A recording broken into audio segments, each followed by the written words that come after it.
Hello dear students, this is Majid Dayo YouTube channel.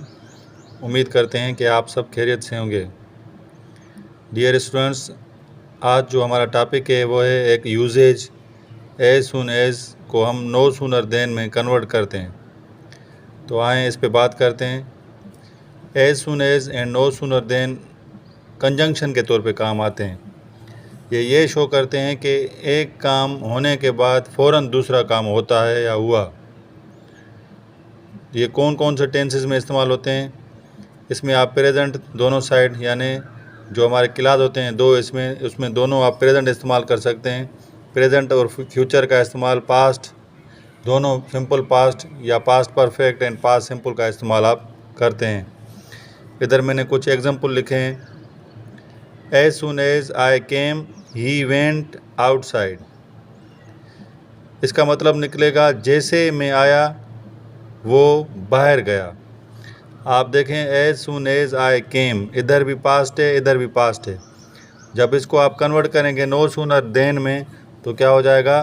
No sooner, यहाँ पे जो टेंस होगा आप उसको देखेंगे, इधर पास्ट सिंपल है तो उसका इधर एक्सिलरी वर्ब यानी हेल्पिंग वर्ब आप इस्तेमाल करेंगे। No sooner did I come, इस कामा की जगह पे आप देन इस्तेमाल करेंगे। Then he went outside. इन दोनों का मतलब सेम निकलेगा।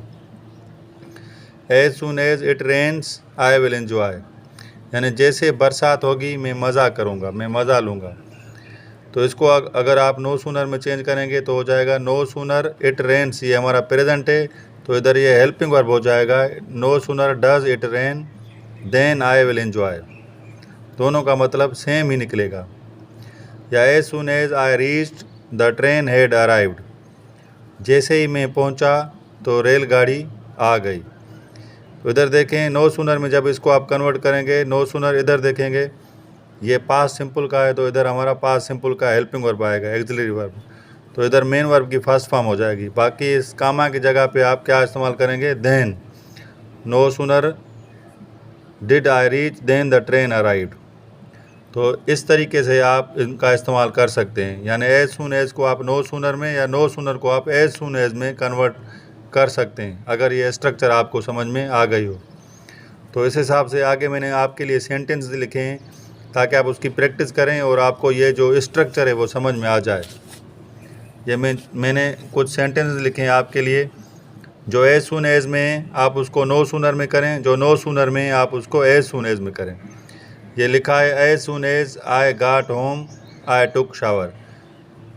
तो इसका जो नो सूनर आप करेंगे तो क्या हो जाएगा? नो सूनर, ये इधर पास्ट है तो no sooner did I get home, no sooner did I get home, comma की जगह पे आप क्या करेंगे? Then I took a shower. या नो सूनर डिड लिखा हुआ है तो क्या करेंगे? As soon as the movie started, ये डिड लगा हुआ इसलिए मेन वर्ब की फर्स्ट फॉर्म थी। As soon as the movie started, comma इधर लगाएंगे, the lights had gone off. तो इस तरीके से आप इनकी प्रैक्टिस करें और सेंटेंसेस भी आप बनाएं ताकि मज़ीद आपको इस टॉपिक पे ग्रिप आ जाए। बाकी इनकी जो ट्रांसलेशन है उर्दू में वो मैंने नीचे लिख ली है। दोनों का मतलब सेम ही निकलेगा, लेकिन एज सुन एज और नो सूनर में फ़र्क ये है, नो सूनर के बाद फ़ौरन उसका हेल्पिंग वर्ब आता है, आगे हम कामा की जगह पर देन इस्तेमाल करते हैं।